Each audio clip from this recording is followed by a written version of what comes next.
Good evening and welcome to CrossCurrents, produced by the City of Fort Collins in cooperation with the Larimer County League of Women Voters. I'm Mary Dietrich, the moderator for this evening's program. Recently, a friend of mine commented that he had to visit the I-25 parking lot tomorrow. Another friend said that she had hoped pretty much stop skiing just for the day because the traffic is so horrendous. Personally, I have a nephew in Colorado Springs, and that 2.5-hour trip for a visit can easily become 4 hours. For commuters, visitors, and recreational users, Colorado roads are a hot topic. Population is booming, roads are deteriorating, and more highways are turning into parking lots. Governor Hickenlooper commented recently that we are strangling in our success.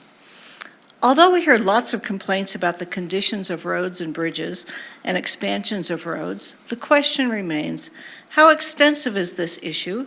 How did it happen? And what will it cost to fix it? This funding issue was debated in the state legislature last year, and there seems to be a strong bipartisan effort this year to put the issue on the ballot this fall. But what might that ballot issue look like? Is it the right solution? Are there other ways to approach this long-term challenge? This evening, we've brought together a panel of experts to explain the extent of this transportation challenge and what options should or are available to Colorado to meet the demands of a growing population. We'll take a break for audience questions as we need to. To discuss this issue, we have, on my right, Mark Peterson, Larimer County Engineer. Then we have Terri Blackmore. She's the Executive Director of the Northern Front Range Metropolitan Planning Organization. And facing me is Michael Lewis, the Deputy Director of CDOT. Thank you very much for joining us this evening. I'm very glad to be here. Could you please each take a minute to introduce yourself and tell our audience what you have at stake in this issue? Again, I'm Mark Peterson. I'm with Larimer County, so I'm really representing local government. And from the perspective of the user out there of transportation system, they probably don't really see a difference from one road system to the next. They just know they want to get from place to place. So certainly we're part of the overall transportation system, and they're therefore part of the experience that everybody has and part of the problem that they may see in what kind of experience they're having. As well, at the local level, we receive funding from the state through the Metropolitan Planning Organization, so we certainly have a vested interest in seeing what can be done to address some of these needs that are out there. Okay, thanks, Mark. Terri? So I'm the director of the North Front Range MPO, and our job is to complete all the federal requirements that allow transportation funding to be here and to try and figure out a way to spread the funding as far as possible given the limited amount we have. We never have enough money, but it has gotten considerably worse in the last few years given the increasing inflation, especially for construction costs, and then also for reduced funds because there hasn't been an increase in federal gas tax or Colorado state gas tax since the early 90s. Great. Mike. Mary, first of all, I want to thank the League for inviting us all to talk about this topic, because we think it's so important for everybody that lives in Colorado. And I think it's the more we can get that information out, the better. And so kudos to you for picking it. So I'm Michael Lewis. I'm the Deputy Executive Director and Chief Operating Officer of CDOT. And I think it's very important that we have a local and a regional and the state perspective, because it's, as Mark said, it is all an integrated system of transportation. And how we approach the funding for that system is critical, because one link in that system, if it fails, the entire system could fail. I like to think of transportation as having two real purposes. First of all, whether you're talking about a jurisdiction, whether it's a town, a city, a county, the state, or the country, transportation systems are there to support the economic vitality of that jurisdiction, whatever it is, small to large. The second purpose of a transportation system is it's there to support the quality of life for the people that live in that jurisdiction. So Coloradans, what makes Colorado special? People love to be here because of the natural environment, because of the open spaces, because of the access to the outdoors, because of the economic growth opportunities that are here. That's what makes Colorado special. And as you pointed out, Mary, when you want to drive down to your nephew in in Colorado Springs, and you can't predict how long that's going to take you, that affects your quality of life. If visitors are coming here to take advantage of the national park or to go skiing, which is so important to our tourism industry and the economic benefits that come from the tourism industry, if they can't predict, or if they know what the trip is going to be between DIA and the ski areas, they may pick to go to Utah. So that's why we need to be talking about transportation. And then on the other hand, I drive an electric car. I need to be able to know how far I can go in a given day. We're working on that too. Okay, thanks. So let's start by looking at what are the current sources of funding for transportation in Colorado. It seems to me that it's a mixed bag of all kinds of stuff. And most people look at their vehicle registration or the gas tax at the pump, and they think that's it. Right. But So I think we can probably all weigh in on that. I think it's an amalgam of many different sources that come in, but principally about 35 to 40% of the funds that CDOT uses to maintain its 23,000 miles of roadway, its 3,500 bridges and 35 mountain passes, and all the things that we do on the state highways. Between 35 and 40% of that funding comes from the Federal Highway Administration or from the federal government. And that is distributed to all 50 states through a formula, a statutory formula, and the money comes from the Highway Trust Fund, the Federal Highway Trust Fund. And the way that trust fund gets filled is every one of us, no matter where we are, whether we're in Fort Collins or we're in New York or we're in Des Moines or we're in, Austin, Texas, when we fill up the tank, those of us that fill up a tank, Mary, I'm going to talk to you about that, we pay 18.4 cents a gallon in a federal gas tax, all of us. And that hasn't been raised since the early 1990s. It's been 18.4 cents, slightly more for diesel fuel, but for gasoline it's 18.4 cents. Hasn't been raised since the early 90s. That goes into the Highway Trust Fund, and then it is redistributed to the states based on statutory formula, and we get that money back. Now that comes with a bit of a hook, because the federal money that comes back, the state has to put up generally a match. So in order to get funds, we have to put up a 20% match, which is fine because the state of Colorado has funds that we can provide that match. So that comes to the next biggest piece of the pie. Where do we get our money? And that comes from the state gas tax. Can I ask you one question about the gas tax? So is this depend on the population of Colorado? Have the funds stayed stagnant since 1990? It is only dependent upon how much you put in your car. So if you go to the pump, all of us, whether we're driving a Prius and we put in a little bit of gas, or we drive an F-150 and we're putting in a little bit more gas, whatever we put in, we pay 18.4 cents a gallon everywhere across the country. But the amount that Colorado gets back from the federal government? That's based on a formula, and it really doesn't change. So we get the same amount from the federal government today, basically, as we got Yes. in the early 90s? That's Okay. right. That's right. That is, there are slight modifications based on population and things, but we should consider it to be the same. Okay, all right. Now you're going to talk about And now the state the gas next step. tax, when we go to the pump, there is a state gas tax, and it's about 22 cents a gallon. Mhm. And that goes into the state highway trust fund. And then that gets distributed to CDOT for uses. So those make up about 2/3 of the funds that we get. And then there are a series of fees as well. Vehicle registration fees. There are other, there's, for the first time, I think in 2009, there were general funds that were Senate Bill 228 funds that were put into transportation. Then there's smaller categories of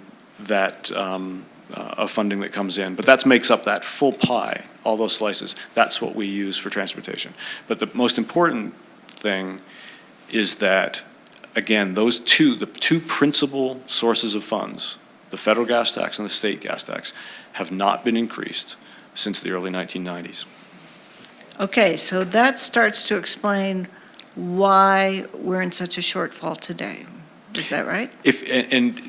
That's one of the reasons. Now, think about, I like to think of this as sort of there are three legs of this stool. One is the buying power of the monies that you get. Now, if we all go back, those of us that are old enough to think about 1991 or 1993, what were our salaries then? What did a loaf of bread cost? What did a gallon of milk cost? And the inflation factor since the early 1990s to now, 25 years, has cut the buying power of a dollar in about half.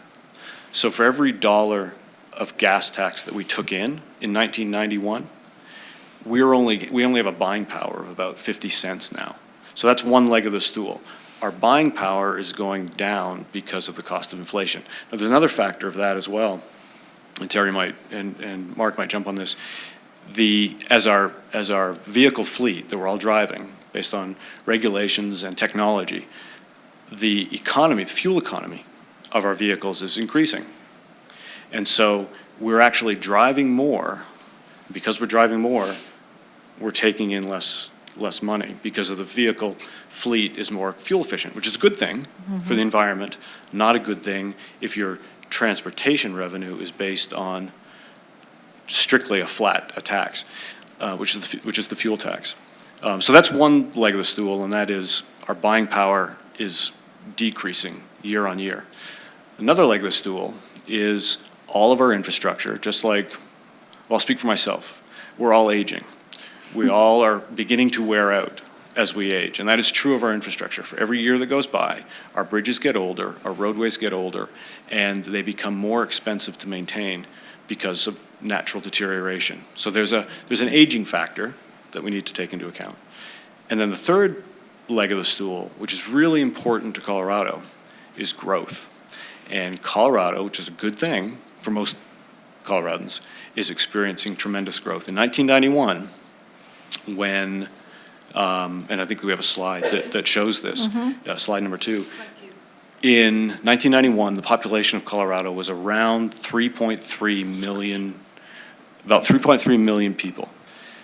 We are now at about 5.5 million people. So 2 million more people have moved to Colorado since the early 1990s when the gas tax were last increased. By 2040, we expect the population to go to almost 8 million people. So the population and therefore the demand on our systems, and we're all experiencing this every day, the I-25 parking lot, the congestion now between Fort Collins and Greeley, that wasn't an issue 10 years ago. The population for this part of the state is expected to grow an enormous amount, and we don't have, unless we have the money to invest in that growth, we're going to become the next LA or the next DC or the next Boston in terms of congestion. But you have more people, so they're buying more gas, so they're paying more gas tax. Terry, you're going to tell me what's going on here. If only that were true. Unfortunately, the number of people doesn't necessarily equate. As Mike said, the miles per gallon, the CAFE standards have increased how fuel-efficient cars are. So even though they're driving more, there's not a lot more fuel being purchased. There's actually less fuel being purchased.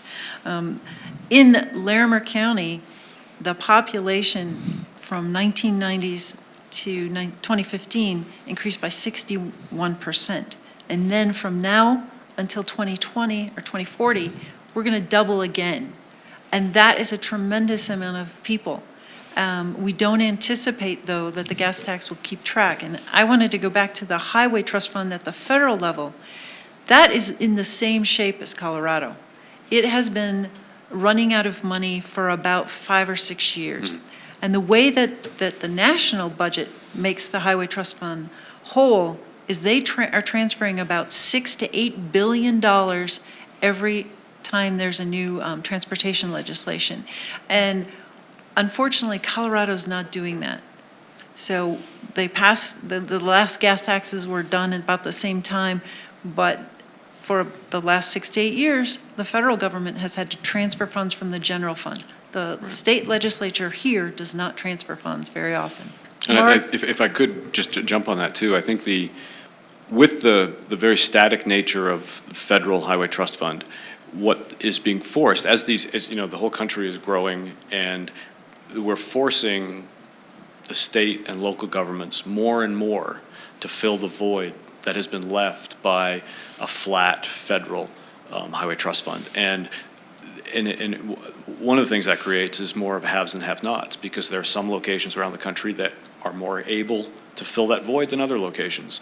And I think that's becoming more of a national problem. Okay, Mark, you have a real distinct local perspective on this. How does this funding issue affecting Larimer County in particular? Well, we get our funds from the Highway User Trust Fund as well. That's a major source of revenue to our Public Works Division and is used for road maintenance. The other sources at the county level tend to be some from property tax and some from specific ownership tax, which is tied to vehicle sales. So it's again tied to how well your economy is doing out there. Again, if you look back, I'm going to say what's really already been said. If you look back historically at levels of HUTF, Highway User Trust Fund money, it's really been pretty flat over the years. And over the last 14 years or so, we haven't seen a dramatic increase in that funding source during a time when there's been dramatic growth across the county. So we have those same challenges. We don't, some municipalities have, transportation taxes and other sources. Ours is pretty limited at the county level, which leads to a lot of unmet needs, a lot of needs to deal with issues that we don't currently have a way to fully address. Okay, so what do we do next? If you were to put together the ideal program to fund highways, what would it look like? Mark, why don't you start for Larimer County, and then we'll move up to the state.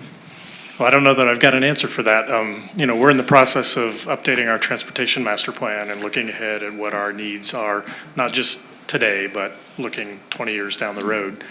And, I can tell you, even now, we've got aged bridge structures. Our need based on aging of our bridge structures across unincorporated Larimer County is about $50 million. You can add more than $100 million needed on a road system, and when you start to look out 20 years, you don't even really want to look at that number because it can tend to be somewhat overwhelming. But that's part of what we're trying to do at Larimer County is look at those needs, come up with a plan, and then go back to our Board of County Commissioners and brief them and update them and kind of try to map out where do we go from here and how do we best prioritize and address what we can. So in the future, you see more money having to come directly from the county rather than relying on state and federal funds? Well, certainly to the extent that there is additional money out there that's available to us through the Metropolitan Planning Organization or through CDOT, and we rely on CDOT grants for things as well. So we look at it as we partner and leverage local dollars every way that we can to try to make projects move forward. So, it's a combined effort. We're going to have to look at what can we do at the local level, what's available out there from the state or the federal government in the way of assistance. Terri, what's some of your solutions to this problem? Well, I think that the Coloradoans really don't understand how much they underfund transportation. They don't. The way to pay for transportation has not kept up with other technologies that most people think of as day-to-day. Transportation's really like a utility in that everyone expects it to be there. Just like you expect the electricity to work when you flip the switch, you expect the water to come out, you expect the transportation system to not only be there, but to be able to do exactly what you need it to do, and that's to give you a time that you can guarantee you'll be someplace. Most folks probably in Colorado and across the country spend between $26 and $49 a month on television, internet, etc., and cable, and mobile phone, cell phone. The average cost, if someone's driving, and I average this from small cars like yours to a big F-250 that my husband drives, the average monthly fee that is paid by most people who drive is about $17 a month. So we're not keeping up. And as you know, your cell phone bill goes up all the time, your internet bill goes up all the time, and your TV bill goes up all the time. But there's no mechanism here to have that happen. Because of Tabor, it really restricts what the state can put into transportation. So we don't really have a good out. It really takes the citizens understanding the need and understanding that it's not going to get better, it's going to get worse, and what it's going to do to congestion if we don't address it now. Because every year we delay, it really costs about $25 million more for something like I-25. If we can move up I-25 widening, we'll save about $25 million a year.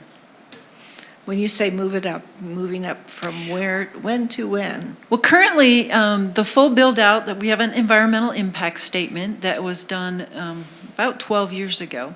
And that plan is based on the population projections. And as I said, we are expected to double by 2040. That plan said we wouldn't be able to widen I-25 till 2075 to 4 lanes in each direction. They thought we could get 3 lanes by 2035. Now, the local communities have been spending a lot. As Mark said, some of them have special sales tax that fund their systems. But in addition to that, the local communities, including Larimer County, which has very limited funds, have reached into their pockets and put together over $25 million to help front I-25 and move it up. Right now, there's a project that CDOT's working on. It's a design build that is expected to widen I-25 from 14 Mulberry Street down to 402, which is south of Loveland, by 2020. So that's saving us a tremendous amount of money, but the local communities had to put in a tremendous amount. Some communities put in $1.30 per capita for their residents to put it in. So you're paying for it one way or the other, but because that's coming out of the local budgets, that means something at the local level is not getting funded. If I could jump on that, Terry, that's a great example of actually how the local communities, counties, municipalities, and CDOT and the feds have worked together to leverage each other's money in order to accelerate that section of I-25 and make it a priority. That's one of those links in our system, and it runs all the way, the I-25 shortfalls run all the way from Fort Collins down to Colorado Springs and onto Pueblo. I-70 is a major problem all the way up to the mountains. But this link that we're talking about, we were able to accelerate that because of this partnership. But we've estimated that if we were to keep the conditions of our roadways the way they are today, not make them better, just keep them maintained the way they are today, and add the capacity projects that have already been identified by the local planning organizations and by CDOT, we are about $1 billion a year short over the next 20 years in managing that. Now, that's a daunting number, and I want to be careful that we don't scare people away with that number, because projects like this, these partnerships, we can nibble away at that, but we're not going to make that big dent in the improvements that are needed in order to accommodate the growth that is expected to come to Colorado in the next 20 years, unless we increase that level of funding. Now, we're using techniques, we're using innovative financing. Some of them are controversial. We use tolls where we're able to, and we're using managed lanes to both manage traffic congestion, but also have a revenue source to pay back the bonds on those projects. And that's one of the techniques that we are using, but it can't be applied everywhere, because whether you don't have enough traffic volume, you're not going to be able to make those kinds of revenues. So it is a challenge, but this kind of creative partnerships are one of the sources that we're using in order to make these projects a reality. I'm curious, you say there's some capital projects that are on the table now that need to be funded. Yeah. Is this to meet current population or growth? I'm wondering whether or not, widening I-25 to 4 lanes between here and Denver, what's that going to look like in 20 years? Is it Right. going to be already overrun? Great, that's a great question. It's a question that we always have to ask ourselves. First of all, where is that list? That we have created with our local partners and with our regional partners, a list of projects that we've collectively identified. This is not just CDOT sitting in a dark, smoky room, although we do have that. I hope it's not smoky. These are projects that are really important for that growth that's been identified, and that list is about it's about 130 projects that have a value of about $9 billion. But they have all been identified by the local communities that these are critical to manage the growth that we're expecting. Now, the concept of induced demand, if you build more lanes on a highway, people will come. Mm-hmm. That is true. That is a reality. Come here from Washington, D.C. And coming here from Boston, I know that as well.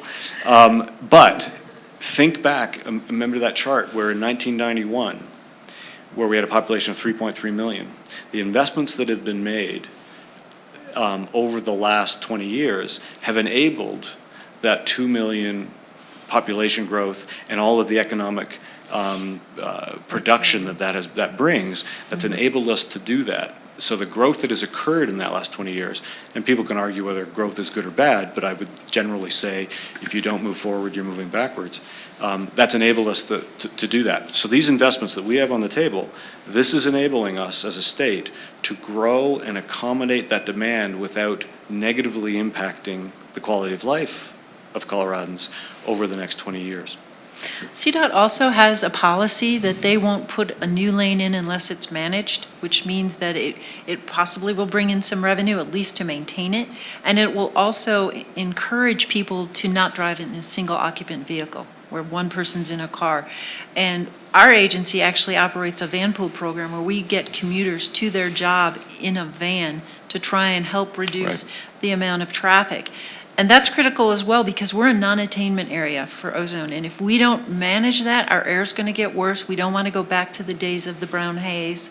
We want to make sure we continue to clean the air, but yet let people get around. And it's not just people in their cars. This is a state that exports a lot of goods. We export oil and gas, and we export Agricultural products. We export windmills. We have to be able to have those move as well, or the businesses are going to move away. Right. And that's going to really impact the economic vitality and the success of Colorado. I'd like to jump on that too, and I think that's something that we often overlook, and that is we all think of ourselves because we're all these insular people, and it's how the congestion affects me in my car and getting to work or getting to skiing. But we all buy stuff, and we continue to buy more stuff. And those 2 million more people that are coming here, they're going to need stuff. And all of that stuff gets here from trucks. And so the cost of delivering all those products that we demand goes up if they can't predictably move those goods. So the cost of exports goes up, the cost of imports goes up, and we all pay that price. Okay. Want to throw something in there, Mark? What's the biggest project you have on Larimer County that you don't have enough money to do right now? The biggest project. Well, there are a variety of, again, if you start to look at it at the local level, maybe I'll throw out even just a half-mile segment of roadway that many people in the Fort Collins or people driving from Fort Collins to Loveland may experience, and that's the section of Taft Hill Road between Horsetooth and Harmony. Mm-hmm. It's a 3-lane section. It's badly congested. It backs up, and that's something that really needs to be addressed. It's still out in unincorporated Larimer County, even though most people who are driving it probably think they're on a Fort Collins city street, but it's still the county's road segment, and we need to really partner with Fort Collins to try to address that. And it's just one, small, short linkage in the overall transportation system, but it's a regional road that's serving traffic that's moving between Loveland and Fort Collins. That's just an example. Terri, go ahead. I just wanted to jump in and say a lot of times people think, well, you just need to manage it better. And I have to say, working with Larimer County and working with Fort Collins and Greeley and Loveland, we have put in place some monitors that help us adjust the flow of traffic to try and maximize the system. So we're trying to provide people with the opportunity to get through as quickly as possible, but there comes a point where that no longer works. And we've fast approached that. And you also ask a question, are we widening for what we have now or for the future? You yourself said that I-25 is a parking lot, and you know it is. So it's we really need some of this infrastructure for now. It's not even to accommodate the folks who are still coming. Okay, so let's look at some of the pieces of this funding, okay? Let's start with the gas tax. Is it still a viable method to fund transportation? And if you don't think it is, why not? Yeah. Great question, and a question that voters are going to, that we're all going to have to ask ourselves. And I'm a classic fence sitter, so I'll give you both sides of an argument. That's fine. That's what we're here for tonight. Here's what's good about the gas tax. It exists. We have, across the country and in the state, we have a system for collecting it.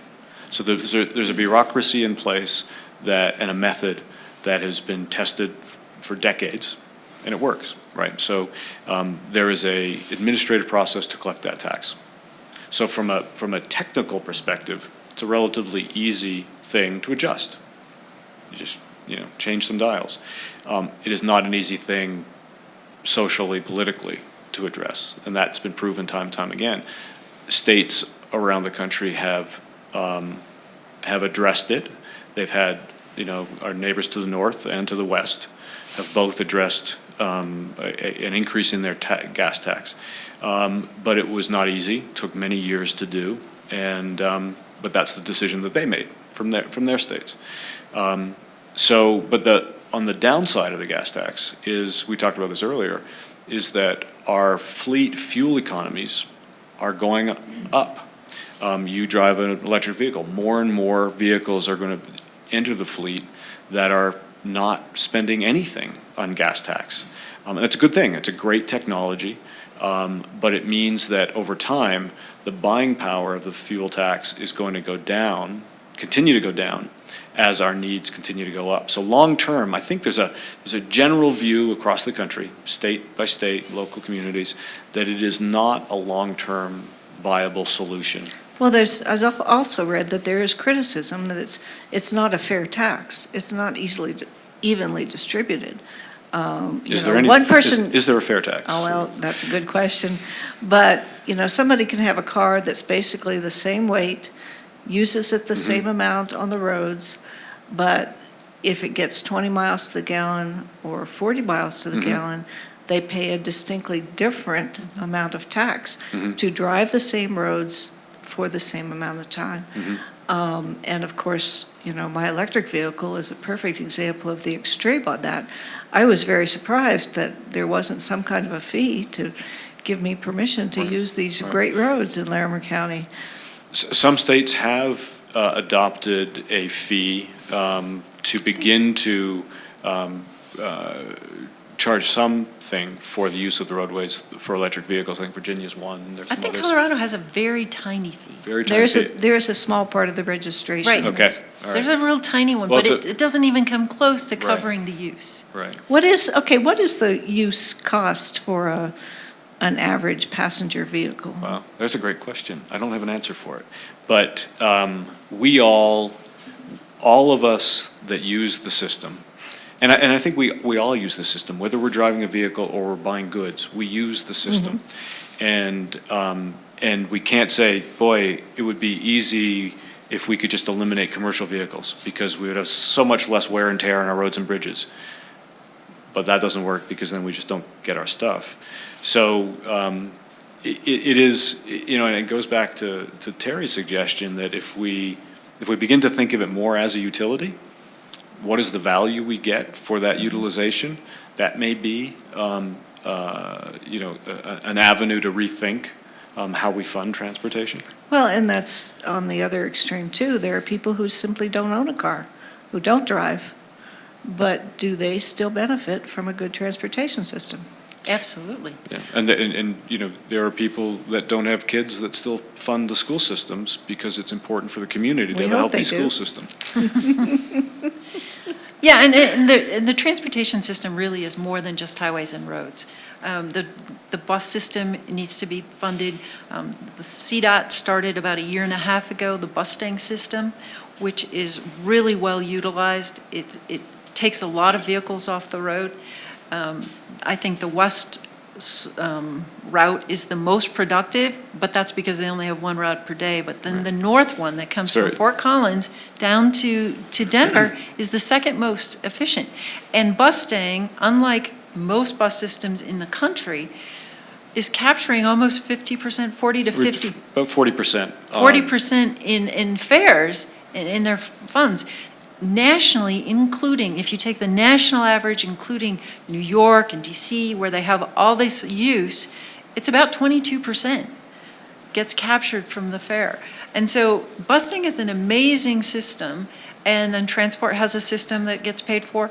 So everyone uses it. And then, of course, we have our non-motorized trails. Larimer County, working with all of the communities in Larimer County, has a great non-motorized system for people to walk and bike and get to where they need to go. One of the things, I don't think many people know this, that Colorado has the largest rural transit system in the country. And because there are many, many people in rural Colorado that depend on their local transit system to get them to the doctor, to get them to work, to get them to buy food. And Bustang was designed as an intercity service to connect those local services, so that if you're in Fort Collins and you need to see somebody at the University of Colorado Medical Center, you can get transit there. And it also, you know, anybody that has lived in other metropolitan areas in the country, the value of a sound transit system it's really important, and I think that's something that we're going to have to continue to grow with as we grow, particularly along the Front Range. That we're going to have to look at alternatives. So how much money does Colorado spend in public transportation compared to other states? 3 million. I don't have that number. Terri can probably help. So Bustang itself gets $3 million from the Faster Transit Fund to fund the Bustang service. All of the other services, some of them get faster funds, like the mountain, transit that takes people to skis. Some of it's funded by businesses. City of Fort Collins and City of Loveland and Greeley are primarily funded by the residents of those communities. So there's not a lot of good connections between them.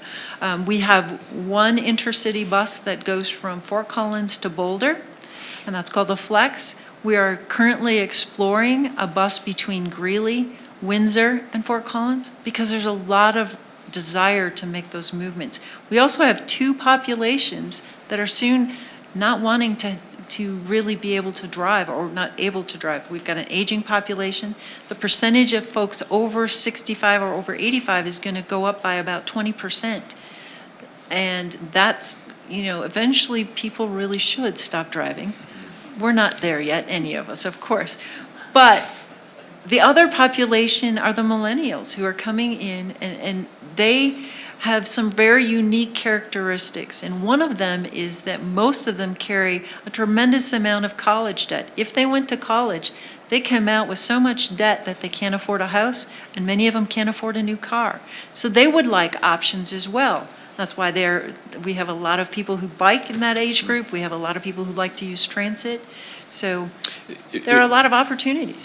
That also brings up another point that I think that we need as we look to the future, and this is going to happen irrespective of the funding solution, and that is technology. Mm-hmm. And so, Shell and Bat challenged us at CDOT with coming up with a plan to accelerate the deployment of technology to benefit mobility. So we have at CDOT our RoadX program, and the idea there is to recognize that automobile technology has advanced so far in the last 10 years. And the concept of connected vehicles, so vehicle-to-vehicle communications can take place, so that theoretically, and it's actually more than theoretical because it's been proven out, the real challenge is how long will it take these vehicles to get into the fleet.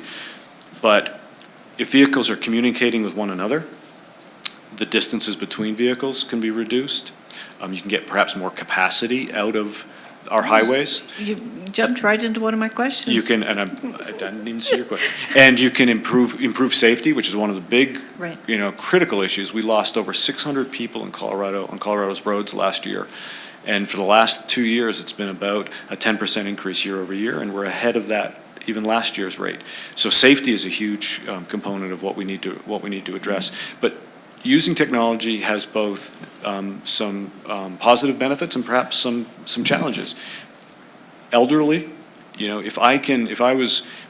when my father-in-law recently passed away, if I could know that he could have a vehicle that could take him to his doctor's appointment, take him to his social gatherings, that he didn't have to drive, he's better off, we're all better off. If the younger people can use a vehicle or people with disabilities can have access to a vehicle to get from point A to point B, that's a great thing, and that means more people are going to be mobile, but it might actually put more vehicles on the road, not reduce the vehicles on the road. Right. So that's a question of technology improving our quality of life, but at the same time adding to the congestion challenges that we have. How much the cars that, put the automatic space in between and that kind of thing, I know that's very feasible now. Actually, I have one. You have one? That tells me to brake, tells me if the car in front of me is going slower than I am, so I need to brake. It also tells me if I'm leaving the lane. And it will actually brake for you? Absolutely. Okay. I hate it. So what is, But it does. that reminds me of driver's ed, when the instructor had Yeah. his own set of controls. Or my dad, yeah. So how much could that say I know it takes a while to turn over the fleet, but does that increase capacity by 10%, by 20%? What are some estimates? That's a great question. I think, and there are studies that have been done, and they're continuing to be done, and what they're producing is that depending on how it develops, it could increase capacity by maybe 40%, or it could add to congestion by 200%, because of how many more people are actually going to use those vehicles if they are actually fully autonomous. And you can call up, Uber Automatic, and you have a vehicle show up at your door, and it takes you to work. Or you have an autonomous vehicle yourself at home. And so you only have one vehicle. But what you do is, instead of driving to work and parking your car at your job site, the vehicle goes home so your family can use it. You've now doubled the vehicle miles traveled for that vehicle compared to what we do today. So these are unintended consequences that may develop based on the utilization of these technologies. I think the first real benefit that we'll see is safety. And that is, it's been estimated that 80 to 90% of the crashes that occur today could be completely eliminated if the vehicle could take over the human reaction. Yeah, me. I think we have a question or two from the audience. Hi, I'm Sue Ellen Charlton from the League of Women Voters. My question takes us back to the whole basic issue of funding. If you're not raising the gas tax, and if you're talking about fuel efficiency and all these other devices that might actually increase the number of vehicles on the road, can you say something about yet other options, like the whole question of toll roads, which are a kind of hot issue around the state? Or is it just politically implausible, unfeasible, maybe impossible, to go to the voters with some kind of proposal and try and sell that for additional infrastructure funding? Because at the national level, that was a big deal in the last presidential campaign. So that seems to be out there on the table. So what are some of these other options? If I could, well, first of all, I think on a very positive note, the leadership in both the House and the Senate here in Colorado are taking this on. It's a front burner issue with them right now. And there've been some positive statements made in the media just in the last few days about their dedication to coming up with a potential solution that could potentially go to the voters. I know Governor Hickenlooper is very much, and he has been out very, public announcements. I heard him on CPR just, I think yesterday, on the importance of transportation investment to the economic health of the state. So the good news is it is being talked about at the very highest levels of the state government, and that's great. I think if it isn't the fuel tax, and there's a lot of opposition to a fuel tax, I've heard discussion of sales tax. I've heard discussion of, Utah, our neighbor to the west, they passed a sales tax with dedication. I think 20% of the sales tax taken in the state goes to transportation. They made that decision as a state. There's an interesting thing, and I wouldn't get too excited about this yet, but I think over the long term, there's been discussion about, rather than having a fuel tax, having a fee that is based on how much you use the system. VMT tax. Yeah, Vehicle miles traveled. Vehicle mile traveled, or a road usage charge, and it's similar. It's more analogous to the utility that Aren't you Terri doing talked about. a study on that? There is actually a study going on right now. We have 100. It's a pilot program, and it's really not. It's working out the logistics. How would you, what do people feel about it? How would it be collected? It's looking at some of the details that would be needed to provide information and data to policymakers, to legislators, if that ever becomes a possibility. I think we're doing this early legwork, and we're not alone. We're part of a consortium called the Western RUC, or the Western Road Usage Charge. So we're in a group with California and Oregon and Arkansas, and a number of states, Oklahoma, that are looking at this as, could this be a program for the future? The problem with it, there's a lot of testing that needs to be done,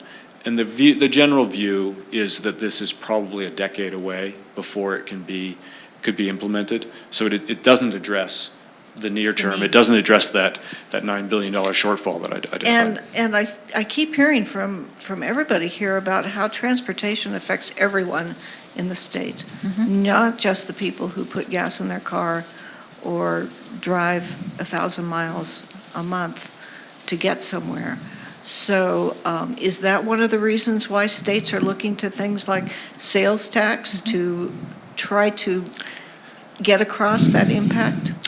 I think it is. I think there's a couple of reasons. One, Colorado is a big tourism state. So if you can get all the people who come to visit to help pay for the roads they're driving on, that's a huge thing. But there are opponents to the sales tax as well, because the sales tax is the primary way that cities have funds. So CML is not real keen, which is the municipal league, Colorado Municipal League, doesn't support it. But on the other hand, it may be the one that's most viable. Because of Tabor, in Colorado, it takes a vote of the people to raise any taxes. I'm sorry, she's making... Okay, we have another question? Sorry. I'm Joni Madden. I'm with the League of Women Voters. You've talked a lot about the gas tax and in comparison to a utility, and we do all take our roads and transportation for granted. With this lack of funding and the lack of growth in funding, what are the consequences that we're going to see here? Specifically, what's not going to happen?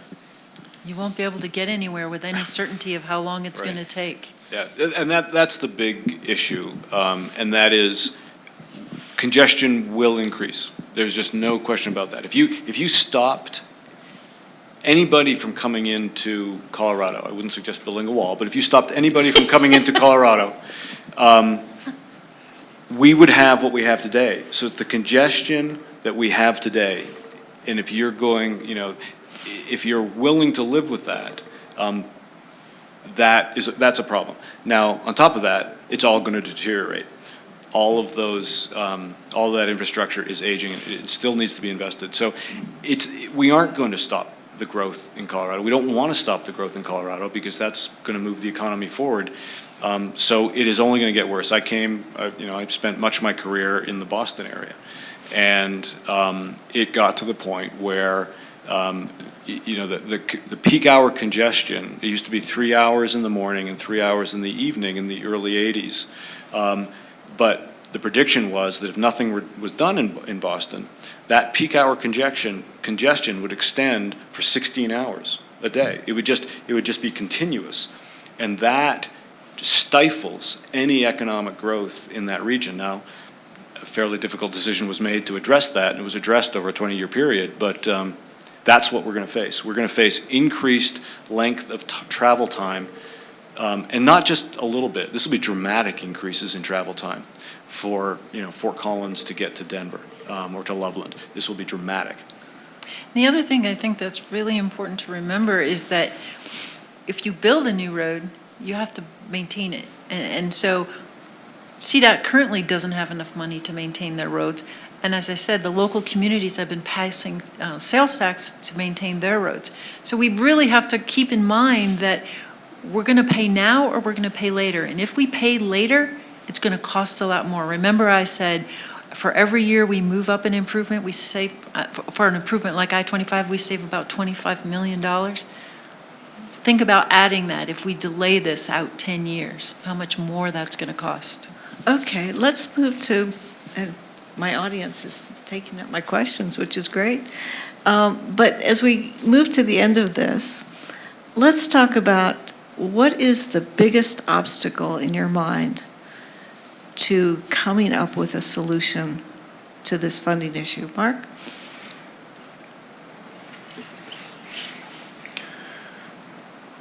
I think a big part of it is just having people identify with the need that's out there at some level that is personal to them, that gets them to the point where they're willing to make an investment in what they want to see for improvements or changes in that system. Because, as has been said by several people with Tabor, you really only have a system that you're willing to pay for and vote to tax yourself. So I'm going to ask you to make it personal. What would you personally how would you personally be impacted to change your mind if you were against this? Well, I have the benefit, I guess, in some respects that many people don't, in that I deal with it and I see, the state of the system, at least at the county level, and it's where I live. But what problem out there do you want fixed for you personally? Well, I mean, we just have a wide variety. At the county level, we have a wide variety of needs across our road system, and it, as has been said here, it really goes back to maintenance, capacity, and safety, and we want to be able to address those needs as they crop up, as well as be proactive rather than just reactive to dealing with problems that arise or things that are out there even now that we need to fix. Okay. Terri? So I will actually go back to 2013 when the flood happened. Mm-hmm. And the flood took and closed all of the bridges between Fort Collins and where we were building our house in Larimer County. And the reason was because they don't have the money to bring those bridges up to standard. There's a lot of bridges that needed improvement. We actually, as part of the I-25 project that's being moved up to 2020, we will be replacing the Poudre River Bridge. The only reason that bridge didn't wash out was because that didn't receive the same amount of flooding as the bridges farther south. That bridge will, if we get a 10-year flood, that bridge is gone. And that means I-25 is closed. And when the I-25 was closed due to overtopping and the problems on it, people had to drive 8 hours additional to get from Denver up here. And that's the type of congestion we're talking about. So there's just so many needs. And I-25, I have to go to Denver a lot. And I can tell you that depending on when I make that trip, it's anywhere from 2 hours to an hour, and sometimes longer than 2 hours. If you leave Denver at 5 o'clock, it is going to take you at least 2.5 hours to get up to Fort Collins. And that's not really acceptable. It's only about 65 miles. 42. 42, oh, it's not even 65. I was like, now you made me feel even worse. Well, I know when I moved here 35 years ago, it seemed like nothing to go to Denver, any Right. time of the day. Yeah. And now I don't even want to go there on Saturday. No, because the congestion has really expanded from just the peak hour commutes to all day Saturday, Saturday. Sunday. And we have one more question from the audience? No? Oh, okay. Yes, right there, right there. Oh, Hi, I'm Susan Mathry, and I'm with the League also. Kind of a switch a little bit. I read an article about the loop or the tube train, and it's a private, it was with this, it's private and CDOT Yeah. coordination. If something like that were to come about, how would that alter Yeah, that's a great. the transportation That's a great situation? question. What was being referred to as something as a technology called the Hyperloop, and it's a private. It was something that was a challenge that Elon Musk sort of laid out a challenge for the industry to come up with another mode of transportation. Now in the last 100 years, nothing has really changed in terms of introducing new modes, right? So the automobile was introduced in the early 20th century. Trains were around about 50 years earlier. Air travel became popular in the 20s and 30s and on. And that's what we have. That's what we use. They've all been improved, but we haven't had a new mode. So this concept of the Hyperloop is not for today, but it's an opportunity. And the one that the utilization of that technology, if it can prove to be viable technically, I think it's for freight movement initially. If you think of the port of Long Beach or the port of LA, all those container ships that come in from Asia to give all of us our goods, because they all have to get unloaded off a ship, drive through LA, which has now been identified as the #1 congested city in the world, not just in the country. And all of those containers to get to Fort Collins and Denver have to go through LA. If that technology worked and those containers could be put into a tube, maybe offshore, zipped through the system inland, just through LA. and then dispersed, that's a huge benefit for the cost of the movement of those goods, but also for everything else that the trucks get in the way with. It's a long way away from being viable, but I think it's wonderful that that the industry, and this is a worldwide interest in this. Is there another mode that can help alleviate some of the challenges that we have? I wouldn't bet on it. I wouldn't buy a ticket yet. I wouldn't buy a ticket yet. So would you all agree that if we had one message for our audience, it's call your legislator and tell them to come up with a solution? I would first, I think we have some responsibility, and that part of this is a dialogue just like this. Part of it is education. We do, I think you said it, we do take our system for granted. We have to do a better job having a dialogue like this that says, this is how it's value to you. And I think if I can come back and say that, remember, it's the economic vitality for all of us and our quality of life. And if we don't do something, the economic strength of Colorado is going to not continue to increase, and our quality of life will decrease because of added congestion and all the other impacts we've talked about. Okay. Thank you very much this evening to our panelists and our studio audience. The League of Women Voters encourages everyone to become informed on this important issue. Whatever the solution, it must be solved through the cooperation of a wide range of constituents. As one representative said, it's important to talk to the voters and see what funding mechanisms they're open to, because ultimately it'll be their decision. Right. Whether it happens in the legislature or on the ballot, your questions and thoughtful investigation can help ensure a positive, long-standing solution. An informed citizenry is the cornerstone of democracy. This CrossCurrents program will be rebroadcast at various times during the month on FCTV Channel 14 and 881. Please check your local listing for exact times and dates. The video is available at the League of Women Voters website at lwv.larimercounty.org and on the city website at fcgov.com/FCTV under featured videos. Thank you.